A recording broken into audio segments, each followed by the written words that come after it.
After long days கழிச்சு இப்போ ஒரு ஸ்மால் ரன் போயிட்டுருக்கேன். ரன் இனிமேல் டெய்லி போகலான்னு இருக்கேன். ப்ளஸ் இன்றைக்கோட ரன்னிங் டைமிங் தான் தெரியுமா, 5 கிலோமீட்டர் 5:31, 1 கிலோமீட்டர் 5 நிமிஷம் 49 செகண்ட்ஸு, 2வது கிலோமீட்டரு 5 நிமிஷம் 37 செகண்ட்ஸு.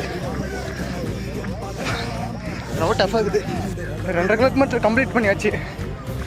ஏன் டஃப்பாக இருக்குதுன்னு சொன்னால் ப்ரீத்திங் கண்ட்ரோல் வந்து கொஞ்சம் இல்லை.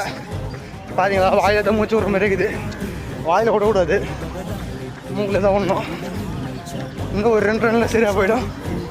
முடிச்சுட்டு கம்ப்ளீட் பண்ணுறேன்னு 3 கிலோமீட்டர் கம்ப்ளீட் பண்ணிட்டேன். 5 நிமிஷம் 45 செகண்ட்ஸு. 4வது கிலோமீட்டர் முடிஞ்சிச்சு 5:20. இன்னும் ஒரே கிலோமீட்டர் தான் முடிச்சுட்டு ஃபுல் டீட்டெயிலாக பேசலாம். 5th தான் கொஞ்சம் ஹைலைட்டு. 5:06 முடிச்சிருக்கேன்.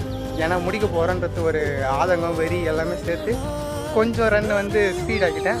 அதனால் என்னுடைய 5 கிலோமீட்டர் வந்து டோட்டலாக ஓவராலாக 5:31 பேஸில் முடிச்சிருக்கேன்.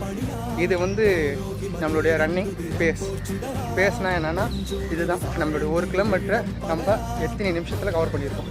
இதுதான் நம்மளுடைய ரன்னிங் பேஸ்ன்றது.